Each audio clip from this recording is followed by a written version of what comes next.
So almost 20 years that I've been trying to make this film. Originally, it was intended that Clark Gable and Humphrey Bogart play the parts that Sean Connery and Michael Caine are doing now. Connery and Caine are ideal. Clark Gable and Humphrey Bogart, Sean Connery and Michael Caine. Not exactly a like-for-like exchange, but I'm happy enough with how things ended up. Good evening, Mr. Connery fans, and welcome to a review of the 1975 film The Man Who Would Be King, directed by John Huston. And this being a James Bond-centric channel, it would of course be remiss of me not to mention that Huston was of course responsible for around 1/6 of the 1960s adaptation of Casino Royale, but let's not hold that against him, shall we? This film is based on the Rudyard Kipling story of the same name and takes place in India in the 1880s. It chronicles a couple of British ex-soldiers, scoundrel adventurer types, who decide that they are going to venture into the remote region of Kafiristan and conquer it for, well, essentially personal financial gain. The bulk of the story is told in flashback. There are bookend sequences which start and end the film where Michael Caine's character, Peachy Carnahan, recounts the details of his adventure to, well, Rudyard Kipling, played by a very generously credited above the title considering how little screen time he actually has in the final film,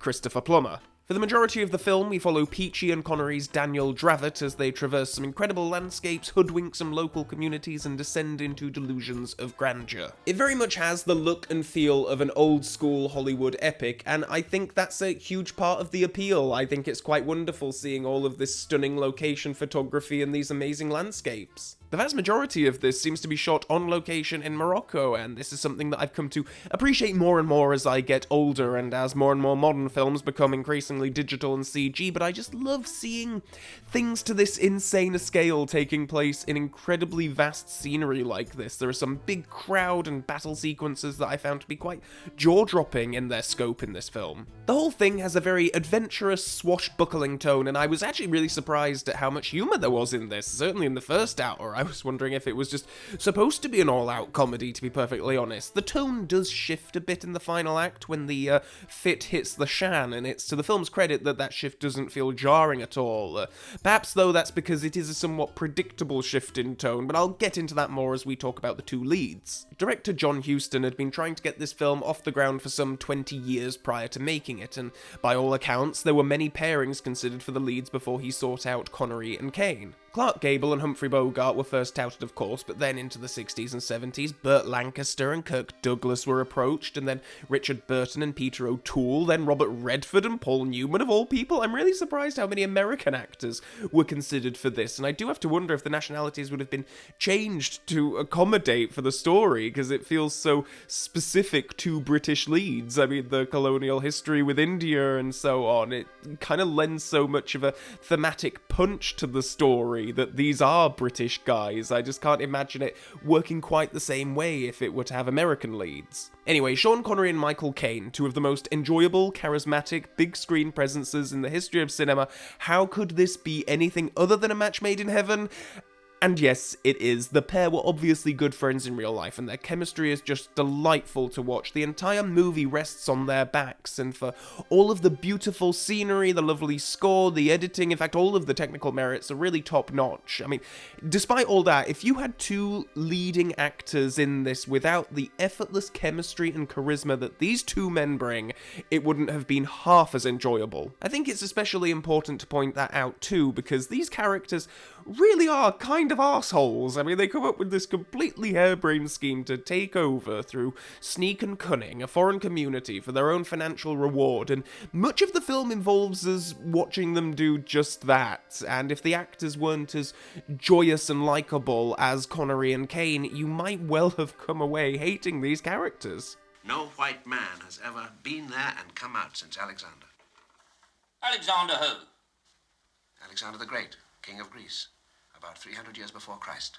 Well, if a Greek can do it, we can do it. Yes, it does take a turn in its final third, as not all goes to plan, and like I say, I do like how the whole thing is a metaphor for British colonial attitudes of the time, but I guess I wish it had even a bit more of a punch than what it does end up having. Inevitably, things come crashing down around the characters as a result of their hubris, or at least because of Connery's character's hubris, and as I mentioned, it is a somewhat predictable development, and I'm not saying that as a bad thing in concept either.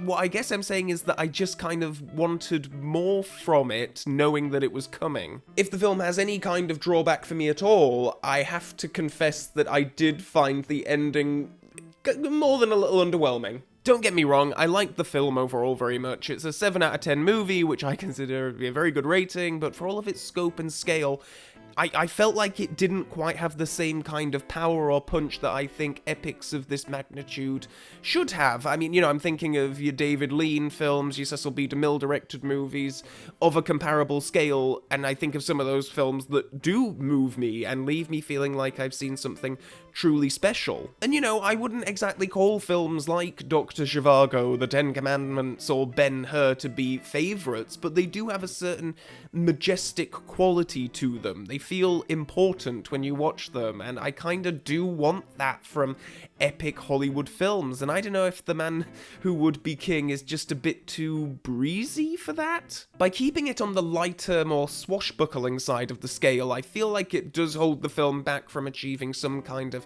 next-level resonance. I mean, the thing does become more of a cautionary tale about hubris and the corrupting nature of power and ego. There are themes being explored here, but I just didn't feel it in quite the same way that I do other Hollywood epics. And maybe this is unfair for me to gripe about. It's kind of like, taking a bite of an apple and complaining that it doesn't taste like an orange, because this thing was marketed as an adventure romp, and critics of the time seemed to respond incredibly well to it. John Huston has been wanting to make this movie for more than 20 years. It was worth the wait. A mellow, brassy, vigorous movie, rich in adventure and melancholy. The Man Who Would Be King represents the best work Huston has done in a decade. Swashbuckling adventure, pure and simple, and in the hands of a master. It's been a long time since there's been a escapist entertainment quite this unabashed and thrilling and fun. We get strong characterizations, we get excitement, and best of all, we get to laugh every once in a while. I think it's important to contextualize the time that the film was coming out in, too. I mean, by the mid-70s, big, old-school, epic-type Hollywood fare had more or less faded away, so maybe there was just a novelty at the time to seeing this kind of thing on the big screen again. And the positivity doesn't stop there either. I was kind of surprised when I was reading up about this film to read that both Sean Connery and Michael Caine consider this to be their favourite film that they ever worked on. I'm often asked if they were my favourite films, but while they mean a lot to me, if I had to name a particular favourite, it would probably be The Man Who Would Be King, which I made with Michael Caine in 1975. It was a tremendous film to make. You mentioned that Jack Carter's ageless. Could you say the same for The Man Who Would Be King? Absolutely. That's part of the reason it's my favourite film. It will never age. Indeed, The Man Who Would Be King does seem like a film that everyone enjoyed making. For the mammoth scale of the thing, it's a credit to it that it feels so effortless in its mission to entertain. It's a proper meat and potatoes movie with great actors at the helm, laughs, excitement, jaw-dropping scope, something for everyone. It's a shame that the film seems difficult to get a hold of here in the UK due to rights issues.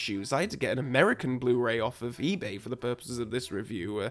But I'm really glad that I did. I'm really glad that I have this film in my collection. It's a really fun film featuring a pair of really fine turns from both Connery and Caine that at just over 2 hours in length never outstays its welcome. Please let me know your thoughts on The Man Who Would Be King in the comments section below. And also below you can find links to my various social media pages. There's also the subscribe button and the Mrs. Bell notification button. And with all that being said, and until next time, Connery fans, so long for now.